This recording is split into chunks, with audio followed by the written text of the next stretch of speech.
Organizers of the Paris Olympics have decided to reintroduce intimacy to the Summer Games with an impressive supply of 300,000 condoms to encourage social interaction among participants.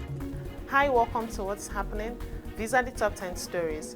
At number 1, the federal government has announced plans to receive 500 tractors assembled by the John Dairy Group to enhance mechanized farming and boost food production. According to the Minister of Agriculture and Food Security, Abubakar Kyari, this initiative is part of efforts to achieve food and nutrition security. The tractors are expected to be delivered by the end of May, with more to follow in September, aiming to meet the target of 2,000 tractors yearly for the next 5 years. The minister also disclosed that the federal government has procured 58,500 tons of milled rice from the Rice Millers Association of Nigeria to stabilize market forces. At number 2, the Nigeria Financial Intelligence Unit has confirmed the designation of 15 entities, including 9 individuals and 6 bureau de change firms, for alleged terrorism financing, as exclusively reported by The Punch. The designation was approved by President Bola Tinubu and the Attorney General of the Federation, Lateef Fagbemi, following the directive of the federal government. Meanwhile, controversial Islamic cleric Sheikh Gumi has reiterated his belief that terrorists are funding themselves through proceeds from kidnappings, challenging the federal government's list, which includes his close associate Tukurumamu. Gumi argued that security agencies do not have the authority to designate individuals as terrorist financiers. At number 3, the Ekiti state government has initiated a free healthcare program for over 19,000 retirees as part of the state insurance scheme. Dr. Oyebanji Filani, the State Commissioner for Health and Human Services, announced the program during a meeting at the Pensioners Secretariat in Ekiti, underscoring the importance of pensioners familiarizing themselves with the process and accessing medical care centers. This initiative is part of the government's broader 12 billion naira economic relief program, which includes the payment of 1 month's salary arrears to state and local government workers, totaling over 2.7 billion naira, and the payment of 2 months' pension arrears totaling 1.5 billion naira, among other measures to alleviate economic hardship in the state. At number 4, the Economic and Financial Crimes Commission (EFCC) has re-arraigned former Adamawa Governor Murtala Nyako and his son, Senator Abdulaziz Nyako, in Abuja over alleged 29 billion naira fraud. They face 37 counts of money laundering allegedly committed during Nyako's tenure. The rearrangement followed the elevation of the former trial judge, necessitating a fresh start.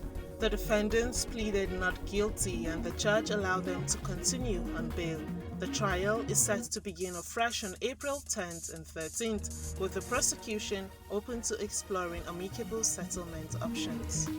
At number 5, the Down's Syndrome Foundation Nigeria has strongly criticized Nigeria's exclusion of persons with intellectual disabilities, citing stereotyping, misleading narratives, cultural and religious prejudices, and dwindling healthcare and education resources as significant hurdles hindering their survival and development. This assertion was contained in a statement by Ugo Edward Dibiana, Down Syndrome Foundation in Abuja on March 21, 2024, endorsed by its Director of Programs, Pastor Olowale Olaoluwa, to mark the 2024 World Down Syndrome Day. He reiterated that there is a need to end the stereotypes against people with Down syndrome in Nigeria, especially children who he said are often rejected in schools or treated cruelly in the society on account of their conditions, largely as a result of misinformation or perceptions rooted in both cultural or social prejudice.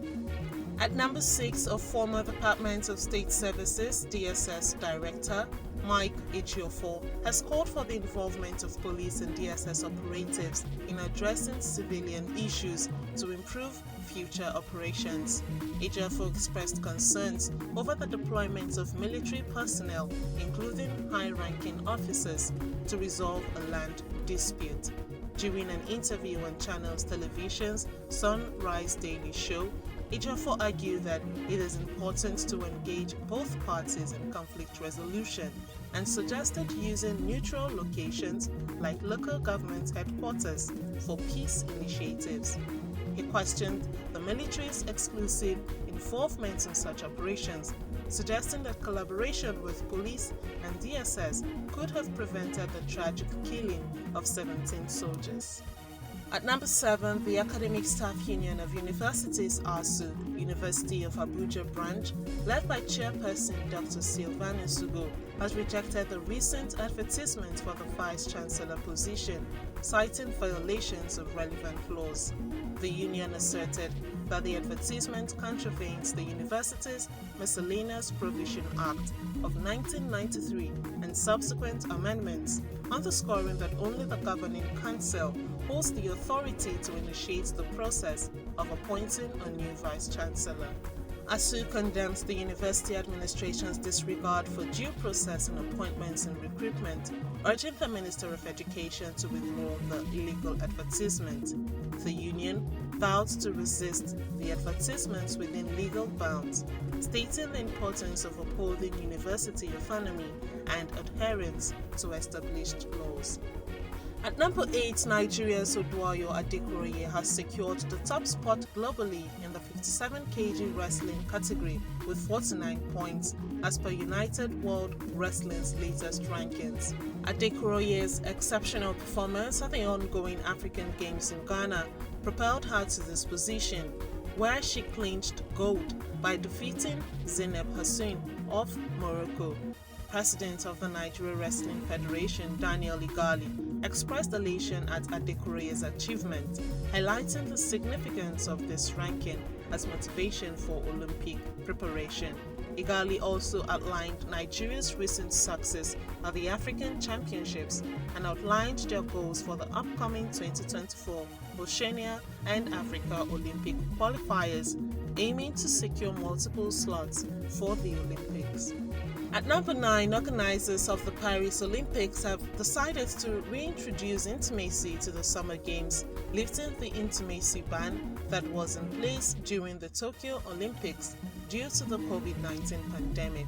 The Olympic Village is preparing to host around 9,000 athletes from July 26th to August 11th, with an impressive supply of 300,000 condoms to encourage social interaction among participants.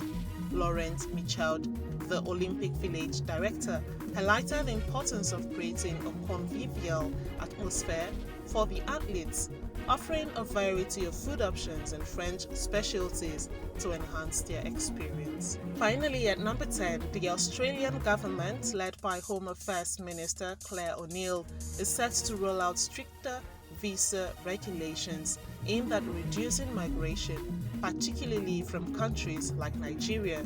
These measures include suspending universities found violating visa regulations and increasing English language requirements for students and graduate visas. The move comes amid concerns about the impact of high migration levels on Australia's rental market, prompting the introduction of a genuine student test to deter students seeking work relocation. Furthermore, the government plans to impose no further stay conditions on more visitor visas and tighten rules to prevent international students from exploiting work opportunities. That's all for today. See you next time on What's Happening.